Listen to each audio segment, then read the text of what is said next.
The hurricane slammed into Caldwell Ranch on a Wednesday afternoon. Maria Gonzalez stood amid the splintered ruins of the old stable, her Mexican accent sharp with urgency as she barked commands at the ranch hands. Blood seeped through Henry Caldwell's flannel shirt from where a flying plank had gashed his arm, but his gaze wasn't on the injury, it was locked on her. 5 months back, she'd been nothing more than the quiet housekeeper, slipping through his days like a shadow. Now, she was rallying his crew like she'd owned the place her whole life, her dark hair tangled in the whipping wind, her skirt ripped and caked with dirt. She was a force of nature, and she was ready to vanish from his world for good. "You need a medic," she said, dropping to her knees in the muck, her hands shaking as she pressed a rag to his cut. Henry grabbed her wrist. "Don't go, Maria." She averted her eyes. "The whole county's buzzing. They say I'm not good enough for you." "Let him buzz," he growled, pain mixing with raw need in his voice. "You're the toughest woman in Colorado." But was it too late? Had the gossip, the snide looks, and the outright threats already shattered what they'd fought so hard to build? If you've ever questioned whether love can bulldoze through hate and judgment, stick around. This tale will make you rethink everything. Winter lingered in the Rocky Mountain foothills in 1890. Henry Caldwell stared out his cabin window as the new girl, Maria, some Spanish last name, he mangled on the first tri-pin close to the line out back. She moved like she was afraid of being noticed. Elizabeth had passed 6 years ago, leaving him with cold meals and endless talks with his dog. His calloused hands had carved out a 10,000-acre spread, but they'd lost the knack for tenderness. Maria's English was halting, laced with caution. She cooked like a dream and cleaned like she was wiping away her own footprints.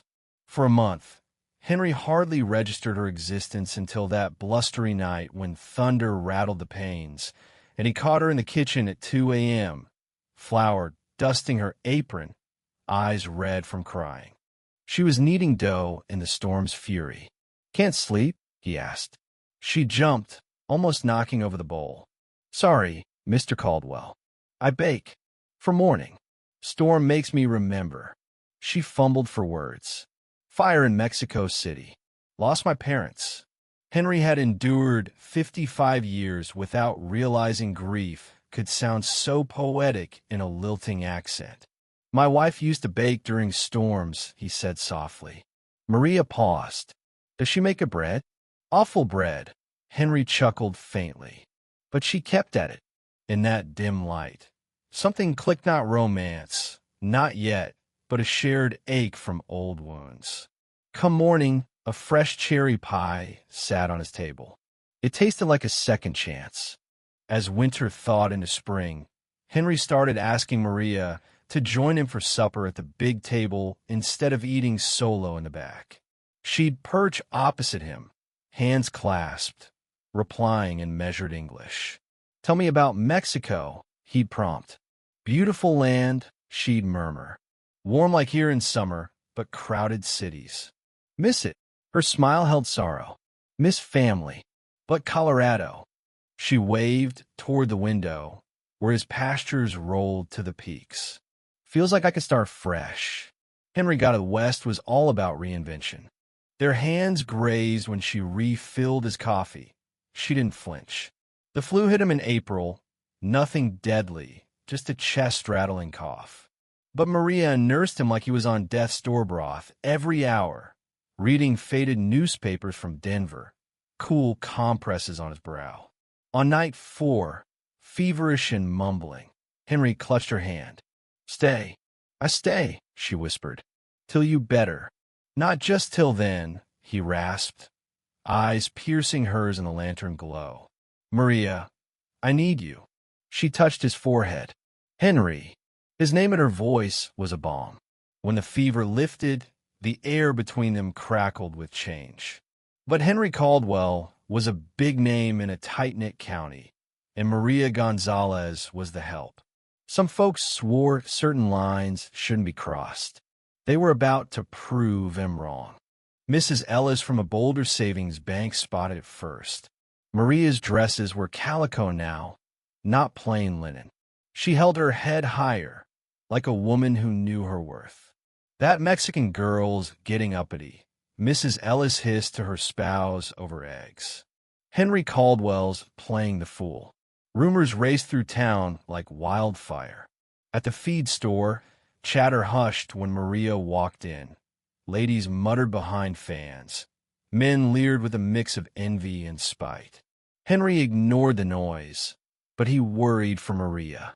"We could keep it low-key," he suggested one dusk on the porch, as the sun dipped behind the Rockies in a blaze of orange. Maria faced him. "You ashamed?" "Never," he said gruffly, taking her hand. "But this county's got unwritten rules about who fits with who. In Mexico, my pa was a farmer, dirt poor, but he loved my ma, who came from a merchant family. Folks said she was too fancy." Maria laced her fingers with his. They had joy for years. "This ain't Mexico." "No." Her grin flashed defiant. "This is Colorado land of the free." The county fair in May flipped the script. Henry hadn't shown face at a social since Elizabeth's wake, but he strode in with Maria on his arm, her in a dress like summer grass, him in his finest vest. The band faltered, jaws dropped. Every soul in the hall gawked. Henry felt Maria's fingers dig in, but she kept her spine straight. "Evenin', neighbors," Henry drawled. "Fine night for dancin'." The fiddle picked up, but the rift was cut deep. All night, guys lined up for dances with Maria, some polite, others slimy. Bill Harlan, the next biggest rancher, pulled her too tight in a two-step. "Easy there, Bill." Henry's warning boomed over the crowd. Harlan smirked. "Just welcoming your Maid." The word slapped like an insult. Maria backed off, face burning. "Need some air."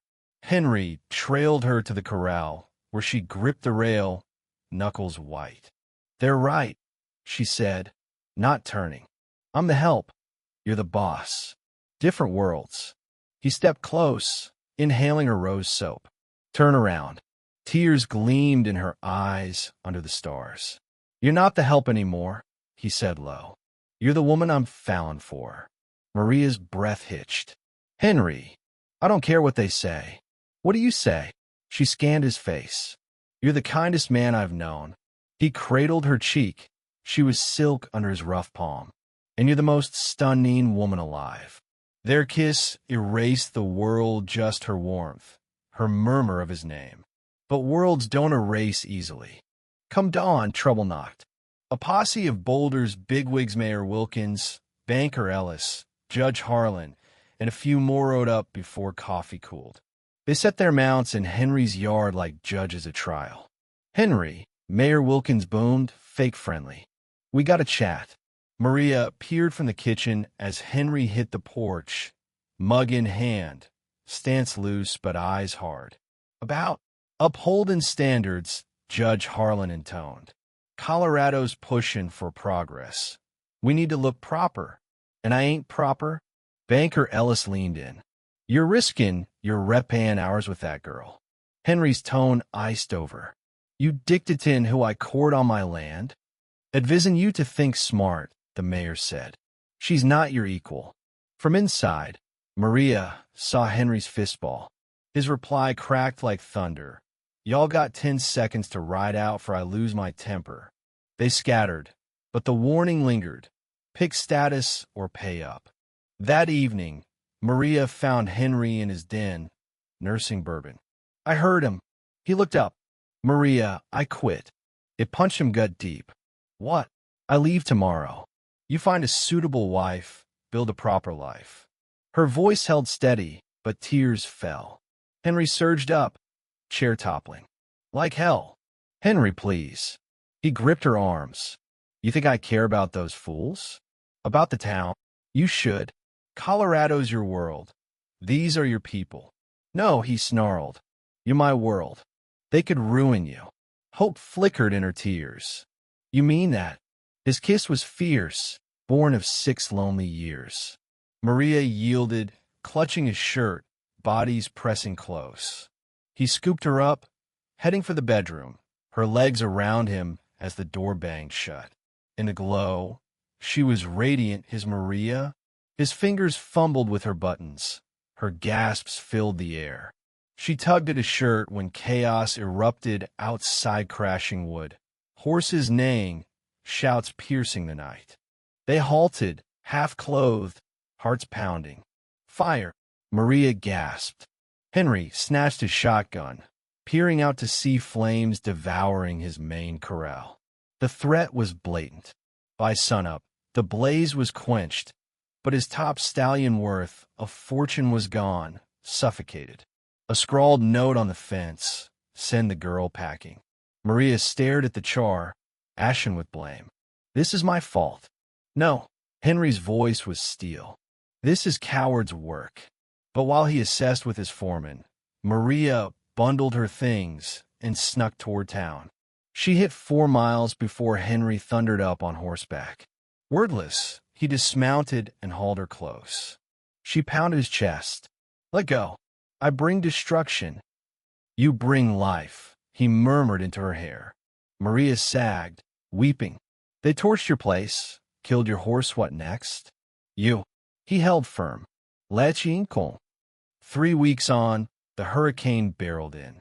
Maria was folding laundry when the sky turned black, a twisting funnel gouging the earth toward the ranch. She yelled for the hands to secure the livestock, then bolted for the stable where Henry tended a lame colt. Winds howled like demons, the roof shredded, timbers groaning.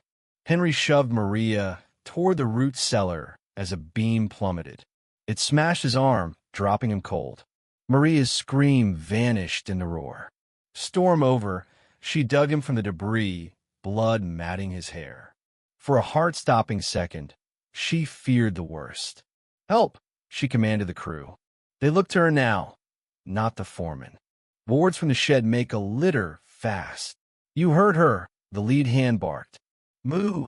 Henry stirred 3 days later in Boulder's doc's office, Maria's weary face beaming through fatigue. "You're up," she whispered. "Ranch is holding. I managed it all." Her pride shone. "Livestock safe. Stable needs fixin'. Henry winced, sitting. "Out how long?" 3 days. Doc says concussion stay in town a week. A week under prying eyes, fueling more talk. He took her hand. "Maria, marry me." She blinked. "Henry now. Today. You're addled." Ignoring the throb, he sat straighter, never clearer. "Maria Gonzalez, be my wife." Tears flowed, but she saw only certainty. "Yes," she breathed. "Yes." They wed the next day in Judge Harlan's chambers, the same judge who'd warned him off. Maria, in her grass-green dress, Henry bandaged but steady. The judge's wife witnessed, lips pursed, but even she teared at the kiss. "Kiss your bride," Judge Harlan said stiffly. Henry obliged thoroughly. Summer bloomed hot in Colorado Territory, 1891. Maria Caldwell misses. Henry Caldwell stood on the rebuilt porch, hand on her rounding belly, watching her husband break a new mare. Gonzalez Pastries opened in Boulder 4 months post-wedding. At first, the snooty crowd boycotted that Mexican woman's shop, but her empanadas converted them. Hunger trumped bias. Now, it buzzed daily. Even Mrs. Ellis conceded her cherry pie was unbeatable east of the Rockies. Henry swung down from the saddle, gray streaking his hair at 56, still ruggedly handsome. "How's my girl?" He hugged her from behind. Like a balloon, Maria laughed, but content. His palms felt the kick. "Boy or girl?" "Girl." "Feisty one, taki no guff." "Like her ma." Maria turned. "Regret the hassle we faced?" He pondered. It took time, but Boulder warmed up. Prosperity helped, the ranch boomed. Her bakery thrived, and Henry sat on the state assembly. "The good one stuck by us," he said. "The rest? Don't count." Maria's defiant smile returned. "I love you, Henry Caldwell." and IU Maria Caldwell. They lingered, sunset gilding the mountains, wind whispering of fresh starts. The Rockies had hammered them, reshaped them, and rewarded them. As stars pricked the vast sky, Maria knew she'd claimed her true home. What do you think? Does love really conquer prejudice like this? Or is society too stacked against it? Drop your take in the comments below. Are you Team Henry and Maria? Or do you side with the town's old guard? Share your stance and let's debate.